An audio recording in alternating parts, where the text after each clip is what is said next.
સ્વીકાર કરજો. કારણ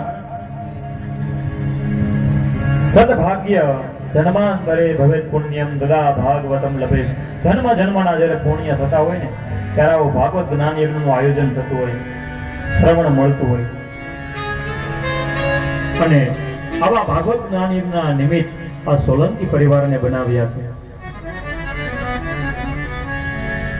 સોલંકી પરિવારના પિતૃઓ સ્વર્ગવાસ મોહનભાઈ તેજાભાઈ સોલંકી, તેજા બાપા જમલભાઈ સોલંકી, દેવા બાપા સોલંકી, સ્વર્ગવાસ મોહનભાઈ સોલંકી, સ્વર્ગવાસ બાબુભાઈ સોલંકી, રમેશભાઈ સોલંકી, સ્વર્ગવાસ અજયભાઈ મોહનભાઈ સોલંકી કે જેમના એક દીકરી અને દીકરો છે દેવાંશ અને પ્રિયાંશી, સ્વર્ગવાસ સંતોકબા અને સોલંકી, સ્વર્ગવાસ દિવાળીબા સોલંકી, સ્વર્ગવાસ માધવભાઈ મનસુખભાઈ સોલંકી, નારાયણ અશોકભાઈ સોલંકી, નારાયણ દિલીપભાઈ સોલંકી, નારાયણ મોહનભાઈ સોલંકી અને જે પણ આ સોલંકી પરિવારના આ પિતૃઓ છે એમના મોક્ષ માટે સુંદર એવું આયોજન કર્યું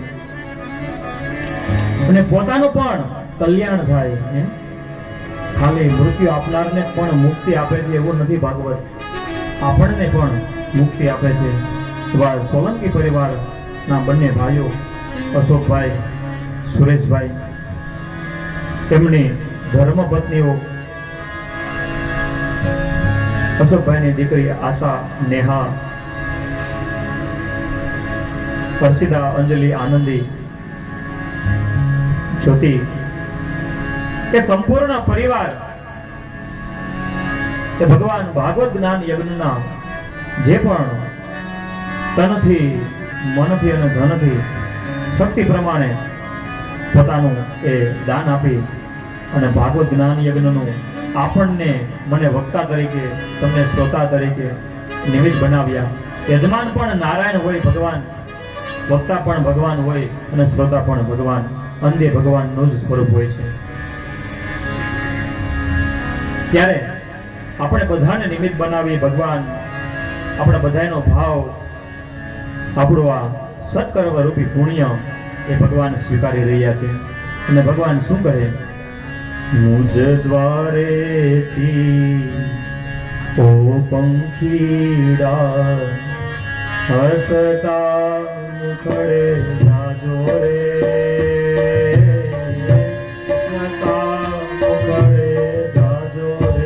ભગવાન કહે હસતા મુખડે જાજો. કારણ વિયોગ તો થવાનો મારો.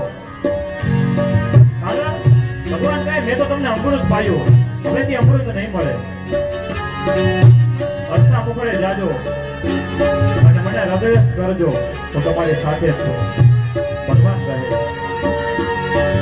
ઓ મુજ દ્વારેથી ઓ પંખીડા હસતા મુખડે જાજો રે,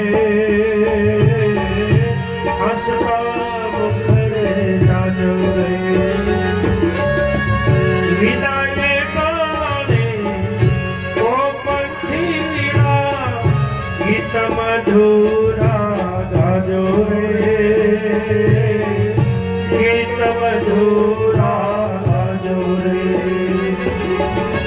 પંખી મેળાની આ છે વાતો આજે વિખરવાની વેળા રે,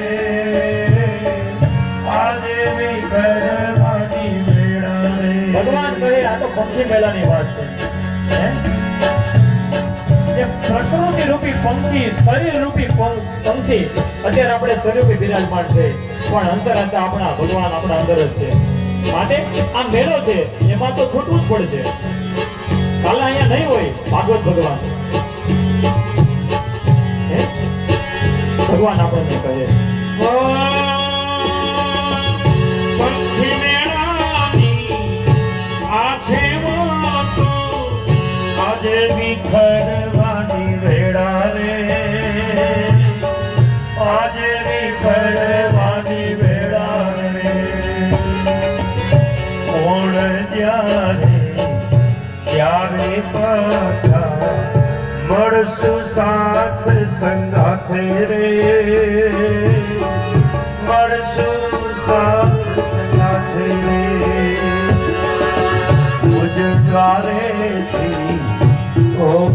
પંખીડા હસતા મુખડે દાદા રે હસતા મુખડે જાજો રે. આ શરીરને હસતા મુખડે લઈ જાજો હો. કારણ આ શરીર રડશે, એને નથી ખબર કે ભગવાન એને હારે આવેલો હોય. શરીરને એને ખબર પડશે ને કે ભગવાન મારી હારે છે, ત્યારે એ રડશે નહીં. કારણ ભગવાન ત્યારે જ પધારે કે એક એક શબ્દ, એક એક વાણી અહીંથી જે નીકળી છે ને એને જેને હૃદયસ્થ કરીને ભગવાન એને હારે છે. પણ ભગવાનની માયા, ભગવાનની આહલાદીની શક્તિ રાધા હે એ જ્યાં સુધી ભાવ વિભોર ન થાય ને, રડે નહીં ને, ત્યાં સુધી કૃષ્ણની અનન્ય પ્રેમ પ્રાપ્ત થતો નથી. કરતણિયા વિદાય સમજી ગીત મધુરા ગાજો રે ગીત મધુરા ગાજો રે. ગજજમાંથી સુના મેદાન ઉપવન ગાજી ઉઠ્યા રે ઉપવન ગાજી ઉઠ્યા રે. ઓ યાદ તમારી અમને આવશે અંતર્ય મારા સોના રે અંતર્ય મારા સોના રે. આ 7 દિવસ ભગવાનનું નામ, ભગવાનનું રૂપ, ભગવાનનું લીલા અને નામનું એ વર્ણન થયું છે. રાધા રાધા નામ લેવાનું છે. આ શેરી રૂપી ઉપવન આખું ગુંજી ઉઠ્યું છે. અને ભગવાનના કૃપાથી તમને કહું કે આ શેરીમાં રાધા રાધા ન સંભળાય ને તો મને કહેજો, રાધા ન યાદ આવે તો.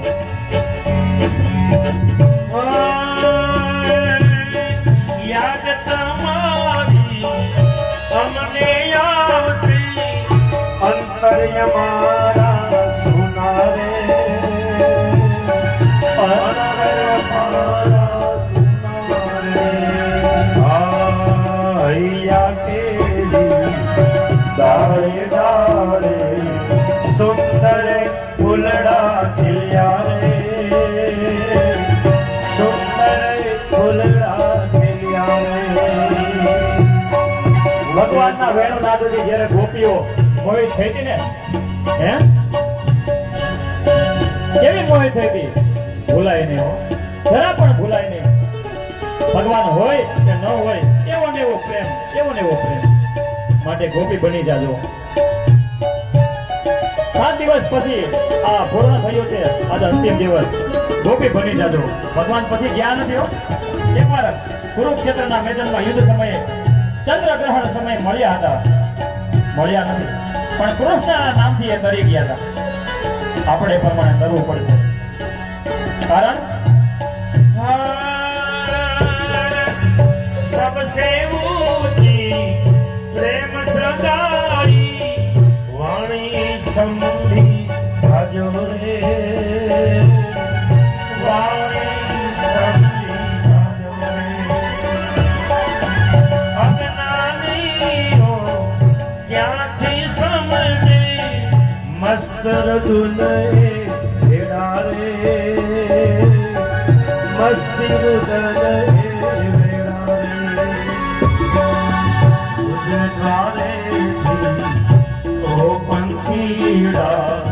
હસતા મુખડે જાજો રે હસતા મુખડે જાજો રે. ભગવાન આપણને આશ્વાસન આપે છે કે 7 દિવસ હું રહ્યો અને માણ્યો, ભક્તિ શ્રદ્ધા ભાવથી મને હૃદયસ્થ કર્યો. હું પણ સમજો દુઃખ થાય, પણ સમય છે, કાલ છે. ભગવાને પણ જવું પડ્યું હતું. અને પ્રેમથી સગાઈ હોય ને, તમારી પ્રેમની સગાઈ હોય ને, તો જ્યારે પણ યાદ કરો ને ત્યારે ભગવાન બિરાજમાન થાય છે. નિશાની આપી જશે આપણને, કંઈક ને કંઈક નિશાની આપશે. અને તમે પણ કંઈક લઈ જાજો નિશાની હો ભગવાન. ભગવાન ફૂલને રાધા નામની લઈ જાઓ, કોઈ પણ નિશાની લઈ જાજો, કોઈ પણ એવો શબ્દ આ 7 દિવસમાં ગ્રહણ કર્યો હોય ને એને હૃદયસ્થ કરજો, અને એ જ્યારે તમે સાંભળશો એને યાદ કરશો ને તો ભગવાન તમારી નજીક હશે. આનો આ આનંદ, આનો અનુગ્રહ તમને ત્યારે અનુભવિત થશે. ઓ વિદાય ટાણે ઓ પંખીડા ગીત મધુરા ગાજો રે, ગીત મધુરા ગાજો રે. વિદાય ટાણે ઓ પંખીડા ગીત મધુરા ગાજો રે, ગીત મધુરા ગાજો